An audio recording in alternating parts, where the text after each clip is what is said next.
Welcome back to Mystic English, where every story helps you learn not just English, but something deeper that your heart may have been quietly searching for. If you're new here, hit subscribe, not just to improve your English, but to build a mind that speaks with clarity and a soul that understands without translation. His name was Nathan. 27, thoughtful, ambitious, and painfully aware of how much he was holding himself back. He had a good job at a multinational firm in London, but every time he had to speak up in meetings, something inside him shrank. It wasn't because he didn't know what to say, it was because English, the language his job demanded, never came to him naturally when he needed it most. He would think in his native tongue, then translate it, then speak. But by then, the moment was gone. He looked confident on paper, but in person, his words felt delayed, disconnected, and rehearsed. And it was exhausting. Every day felt like a performance where he didn't know his lines. Nathan had spent years trying to improve. He'd taken online courses, read grammar books, and listened to podcasts. But nothing truly changed. That's when he found something unexpected, an old video from Mystic English. The message hit him hard. Fluency doesn't begin with speaking, it begins with thinking. And that single sentence cracked something open. Because Nathan realized he didn't need more English words, he needed a new English brain. From that day on, Nathan made a quiet decision. He wouldn't just practice English anymore. He would live in it, from the inside out. No more waiting for the right sentence, no more translating.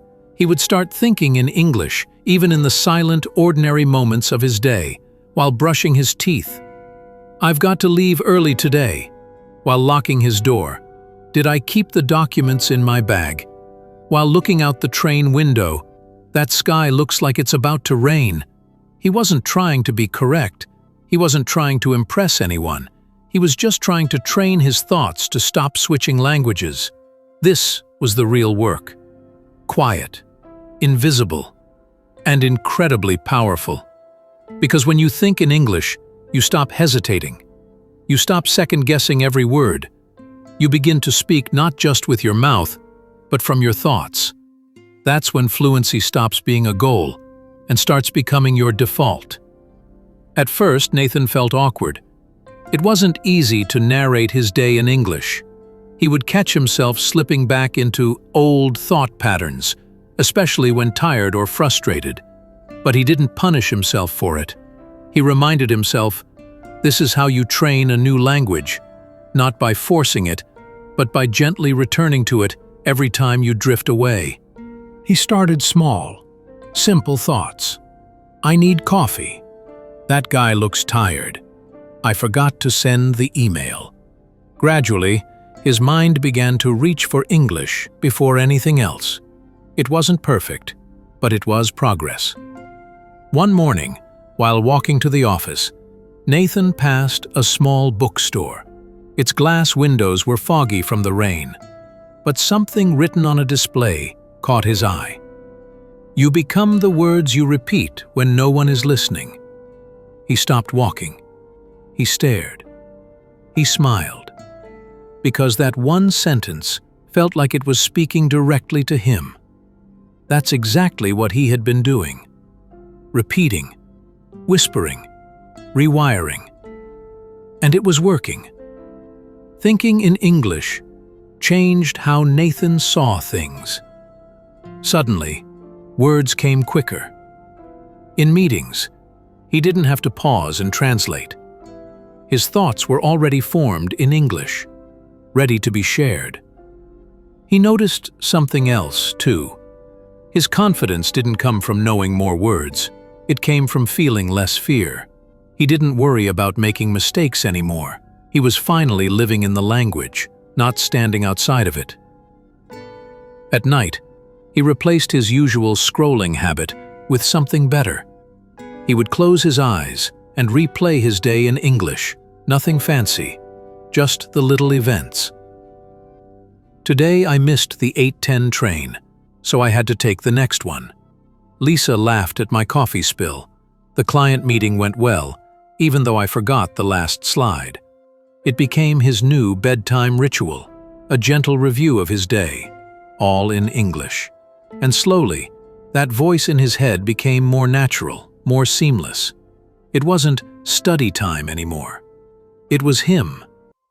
But the biggest shift happened not in his office, and not during a presentation, but in a quiet cafe on a rainy Thursday evening. Nathan was sitting alone, sipping tea, when a foreign tourist asked for directions. Without thinking, Nathan responded fluently, clearly, and helpfully. The man smiled and thanked him, and as he walked away, Nathan sat there, stunned, not because he spoke well, but because he hadn't even realized he was speaking in English until it was over. That was the turning point. That was the moment Nathan knew. I've stopped trying to speak English, I just do now. But fluency, Nathan discovered, isn't just about vocabulary or grammar. It's about trust. Trusting yourself to speak, even when the words don't line up perfectly. Trusting your instincts, even when you feel uncertain. One evening, while on a video call with colleagues from New York, Nathan stumbled over a sentence. He paused. Years ago, this would have ruined his confidence. He would have apologized, gone silent, and doubted everything. But that night, he simply laughed and said, "Wait, let me try that again. My brain just took a coffee break." The team laughed with him. The moment passed. The conversation continued. And for the first time, he realized something powerful. Fluency isn't the absence of mistakes, it's the freedom to move through them. That small shift changed everything. Nathan began to speak more in meetings. He volunteered ideas without overthinking. He stopped needing to translate confidence. He had found it in his own voice. One afternoon, during a client presentation, he noticed something new. He wasn't focused on the words. He was focused on the people, on their reactions, on the story he was telling. Because now the language wasn't the obstacle. It was the bridge. His friends started noticing too. "You sound different," one of them said. "You speak with more rhythm now, like you're thinking in it." Nathan smiled. He didn't need to explain. They were right. He was thinking in it. And that changed more than just his English. It changed his identity. He no longer felt like a visitor in the language. He felt like he belonged. Thinking in English didn't mean he lost touch with his roots. It meant he expanded his mind. He could still love the poetry of his native tongue, but now he could also hold space for a second voice inside him. A voice that didn't need subtitles. A voice that could dream, decide, express, and even feel in English. So when people asked Nathan how he did it, how he started thinking in English, he didn't talk about apps or grammar books. He spoke about awareness, about silence, about returning to English every time his thoughts wandered away. It wasn't a switch he flipped. It was a light he kept walking toward. He would say, "Start with your thoughts, not your mouth. Start with your mind, not your mirror practice." Language is a reflection of thought, and you don't need an audience to begin. Just narrate your life, whisper it, think it, own it. And when someone asked, "What if I make mistakes?" he would smile and reply, "Then you're doing it right. You're not trying to be perfect. You're becoming fluent." Because Nathan knew the truth now. Fluency isn't loud. It's quiet. It builds slowly, in morning walks and silent commutes, in cafe corners and late-night reflections. You feel it not when you're trying to show off, but when you finally stop noticing that you're doing it at all. So here's your takeaway. Don't wait for confidence to arrive before you start thinking in English. It's the act of thinking in English that builds confidence. Start small. Describe the room you're in. React to the weather. Narrate your next 5 minutes. It doesn't matter how simple your words are. What matters is that you're choosing them and choosing to stay in the language even when your brain wants to run home. Because eventually you won't just speak English, you'll live in it. And in that space, you'll find more than language.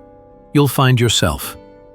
Thank you for watching Mystic English, where language meets emotion, and every story brings you closer to the version of you that you were always meant to become.